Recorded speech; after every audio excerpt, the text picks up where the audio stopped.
Lila had stopped crying somewhere around the second hour, not because she had run out of reasons, because she had run out of the version of herself that cried about things she could not change.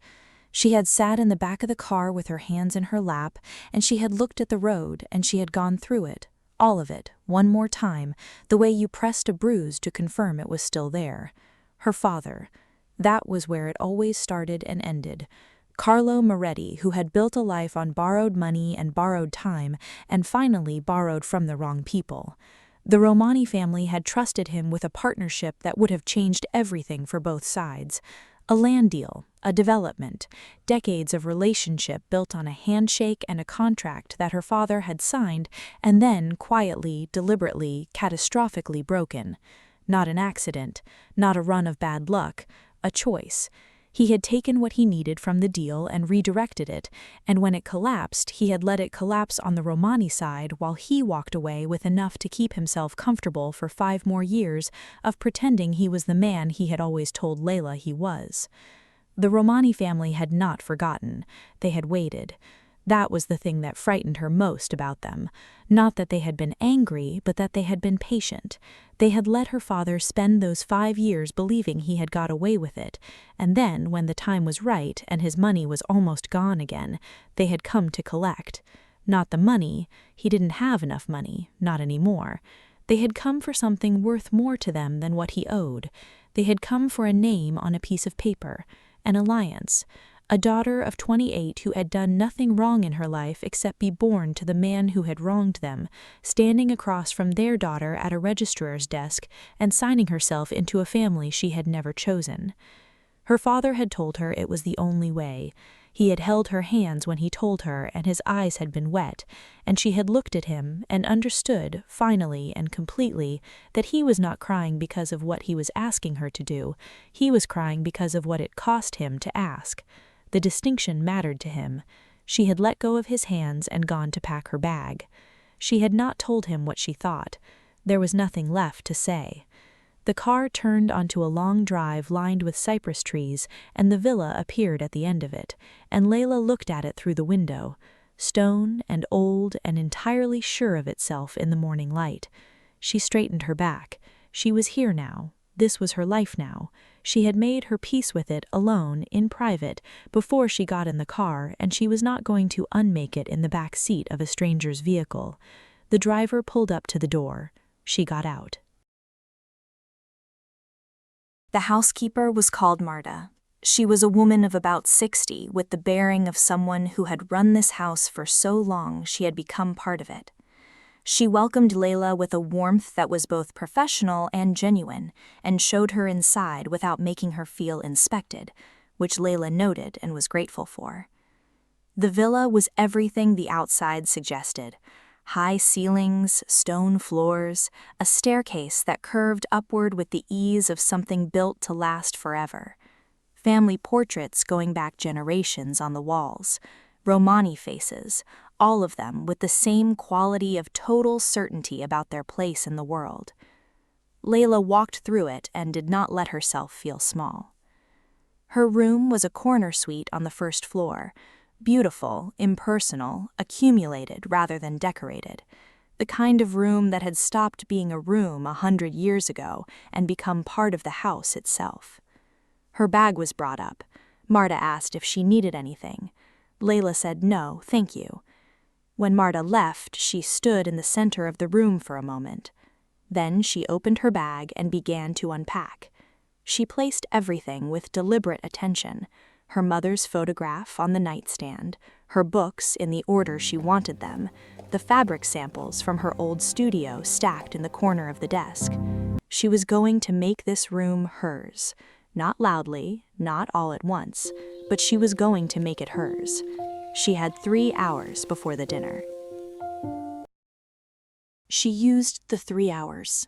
She walked the house the way she did most things, quietly and attentively, storing everything she observed. The library on the ground floor, floor-to-ceiling shelves, old editions in Italian and French and some English. Someone in this family had read all of these, and she suspected it was not the woman she was marrying. The kitchen was the warmest room in the house. The cook, a broad, unhurried man called Giorgio, looked up when she appeared in the doorway, nodded once, and went back to what he was doing. It was the closest thing to an unconditional welcome she had received since arriving, and she noted it. She found the garden and sat for a while. She thought about her father, and then she stopped thinking about her father because it led nowhere useful. He had made choices, she was living in them. She went back inside and changed for dinner. The dining room seated 20.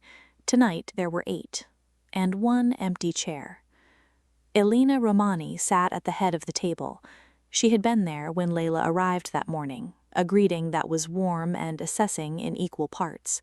The handshake of a woman who had been running a dynasty for 30 years and was deciding in real time what the newest variable meant. Tonight she wore something dark and simple and moved through the dinner conversation with the authority of someone who had never once wondered what to do with a room. There were 3 Romani relatives, cousins or aunts. Layla had not yet mapped the full family. The youngest, a woman about her own age, gave her a genuine smile across the table. Her name was Sofia. She studied architecture in Milan and came home for family things with the resigned affection of someone who knew these people completely and had decided to love them anyway.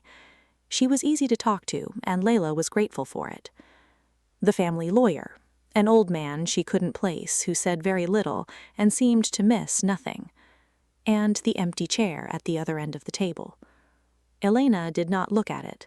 She continued the conversation she was having with the lawyer with the composure of someone who had expected this and decided the empty chair would not cost her in front of guests. This told Layla more about Elena and her daughter than any introduction would have. At 8:30, the door opened. The room did not dramatically shift. No one stopped mid-sentence. But something changed. A barometric adjustment, the way a room responded to weather arriving. Alessandra Romani walked in the way she walked into everything, like she had arrived at exactly the right moment because the right moment was whenever she decided to show up. Dark trousers, white shirt open at the collar, a jacket she had clearly just put on. She moved through the room with the ease of someone who had grown up in it and had decided long ago that was not a limitation but a launching pad. She was beautiful, not in the way of the photograph the lawyer had included in the paperwork. That had been a flat and insufficient record. In the room, she had a quality that photographs could not account for, a kind of gravity. The way she occupied space made the space rearrange itself around her without her asking it to. She went back to her mother first. A kiss, something murmured, Elena's shoulders releasing a fraction. She had been waiting. And now the waiting was over, and she was not going to show that it had mattered. Then Alex turned to the table. Her eyes moved around it with the practiced ease of someone who had been doing this since childhood. They reached Layla. They looked at each other across the dinner table for the first time. Layla had armored herself against cold, against the performance of someone going through the motions of a transaction. She had not prepared for what was actually on Alessandra Romani's face, which was something more complicated and more human than cold. She looked at Layla the way someone looked at a thing that had arrived in their house that they had not yet decided how to feel about. Attentive, careful, just looking. Then she pulled out her chair and sat, and reached for the wine, and the dinner continued. Alex was extraordinarily good at this. She told a story about a vineyard consultation in Bordeaux. The punchline delivered so quietly that half the table leaned in without realizing, and argued briefly and warmly with the lawyer about something Layla didn't have enough context to follow. She was easy with the old man, funny with Sophia, deferential to her mother in the specific way of someone who knew which battles were worth having. She did not look at Layla, not pointedly, not with obvious effort, but Layla was watching, and Layla noticed the slightly too careful distribution of attention around the table, the one deliberate degree involved in not catching her eye. Layla found it interesting.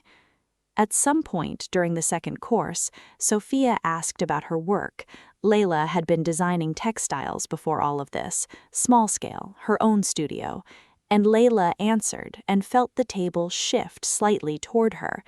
She used her hands a little to describe a pattern.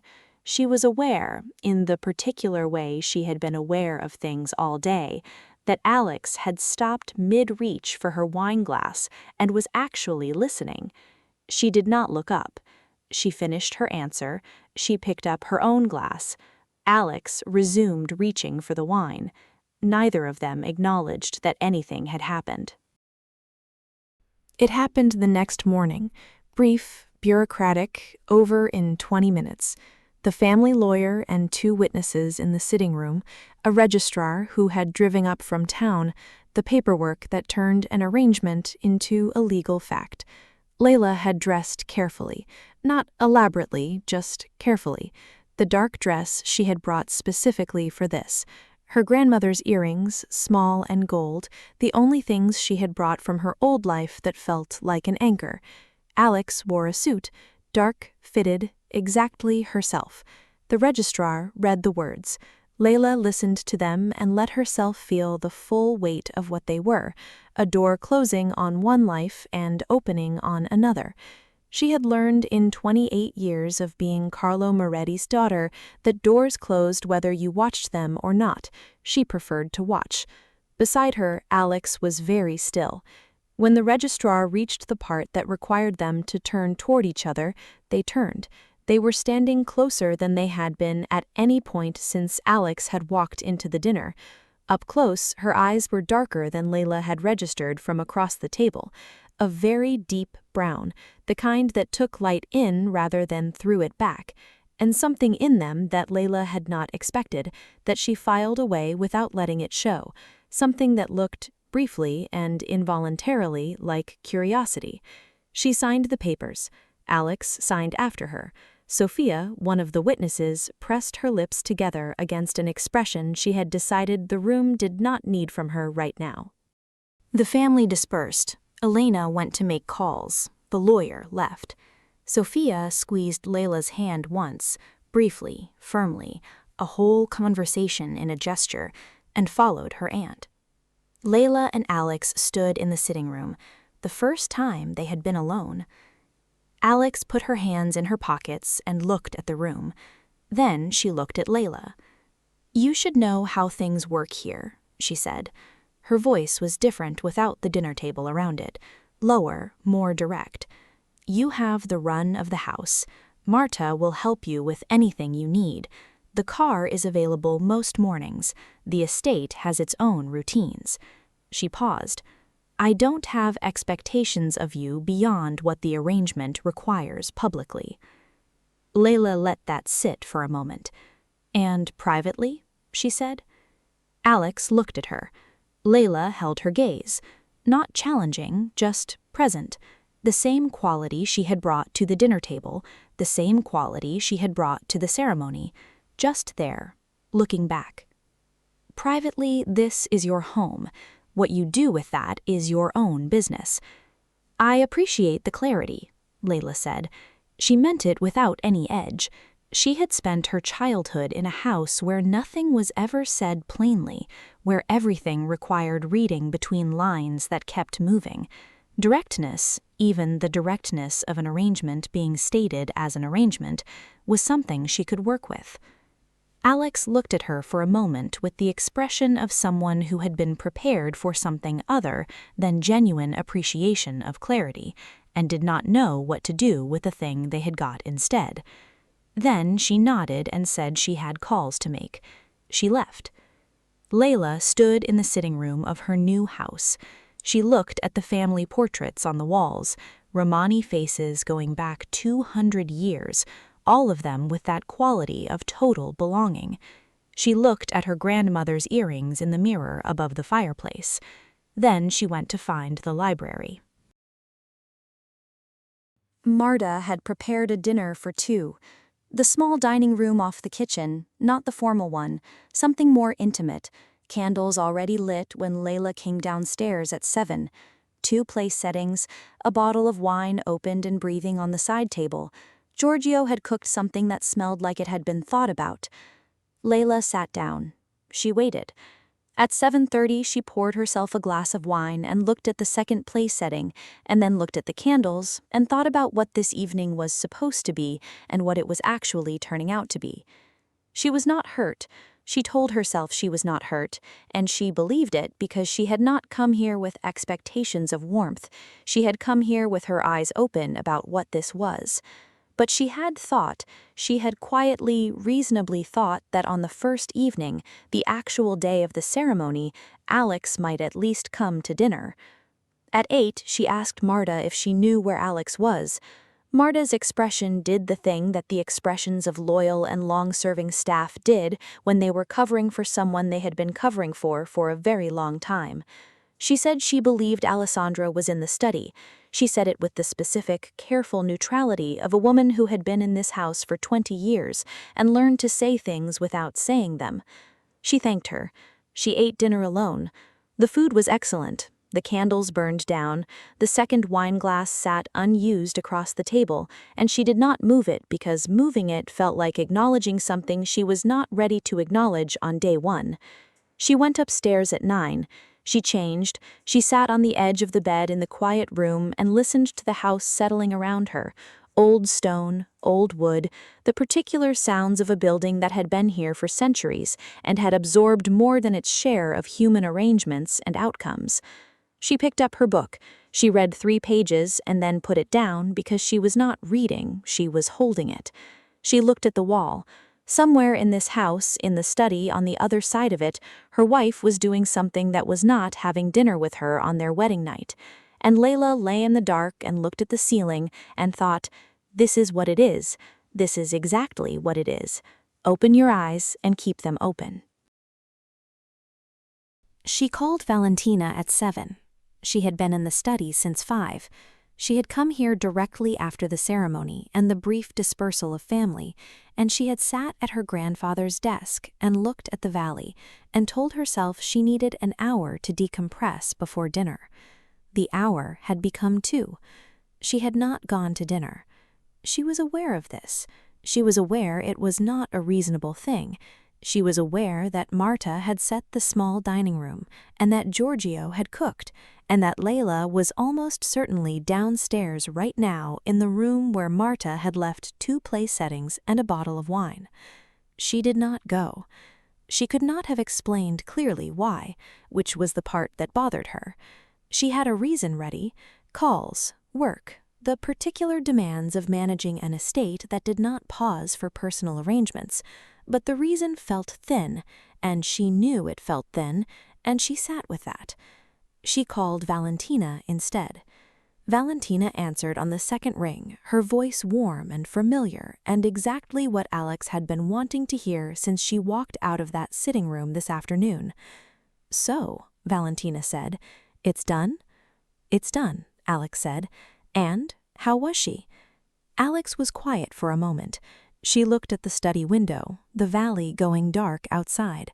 She thought about the sitting room, about "and privately," 2 words, calm and direct, carrying no performance and no plea, about the dark eyes that had held hers without asking for anything except an honest answer, about the ceremony and the curiosity she had felt, involuntary and inconvenient, standing close enough to see the gold earrings that were clearly the kind of thing you brought because it mattered, not because it matched. "Fine," she said. "It was fine. She's fine." A pause. Valentina, who knew her better than almost anyone, let the pause sit. "I want to see you," Alex said. "This week? Can you do Thursday?"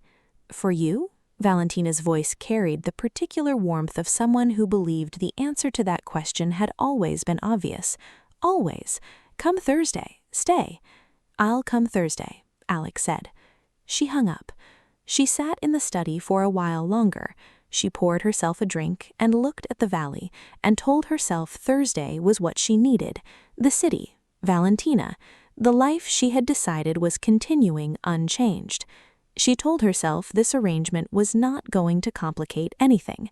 She believed it for approximately the time it took to finish the drink. Then she thought about the textile answer at the dinner table. The way Layla had used her hands slightly, describing a pattern, completely unhurried, the way she had not looked up when Alex started listening, had simply continued as though the attention or the absence of it made no difference to her at all. Alex looked at the empty glass. She poured another. She heard the study door at 11. Footsteps in the corridor, unhurried, moving past her door without slowing, the sound of another door further down the hall, then quiet. Layla lay in the dark and looked at the ceiling. So that was how it was going to be. She had known, in the abstract, that this marriage was a transaction. She had not spent time imagining it would be otherwise. But there was a difference between knowing something in the abstract and lying in your bed on your wedding night, listening to your wife walk past your door to go to sleep in a different room after spending the evening in her study on the phone. She was not going to fall apart over it. That was not who she was, and this was not the thing that was going to make her into someone who did. But she lay in the dark and let herself feel it. The specific cold of being in a house full of people and being entirely alone in it. The weight of what her father had put her in. The particular indignity of the untouched second wine glass she had eventually moved herself because nobody else was going to. She felt it, and then she put it away. She was Layla Moretti.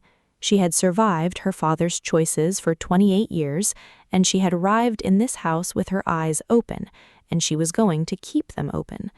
She was not going to make the mistake of needing something from Alessandro Romani that Alessandro Romani had made no promise to give. She was going to learn this house. She was going to learn this woman. She was going to build something here that was worth having, with or without her wife's participation, because that was what Layla did. She built things. She closed her eyes.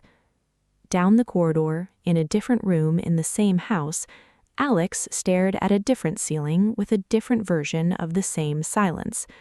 Neither of them slept easily. She woke before the house. She made her way to the kitchen, Giorgio not yet in, the kitchen empty and warm, and negotiated the coffee machine until it cooperated, and stood at the kitchen window with the cup in her hands. The dog appeared, a large setter, calm and assessing, sitting below the window and looking at her with the patience of an animal that had decided to take her measure properly before committing to an opinion. She looked back at it. The dog seemed to reach a conclusion.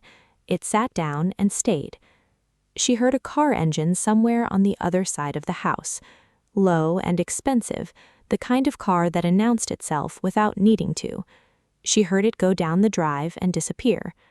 Alex, already gone.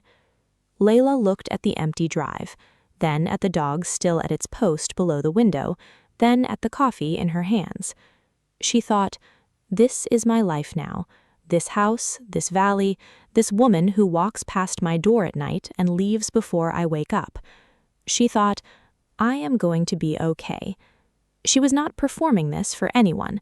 There was no one in the room. She thought it plainly, and she found, to her own quiet surprise, that she meant it. She drank her coffee.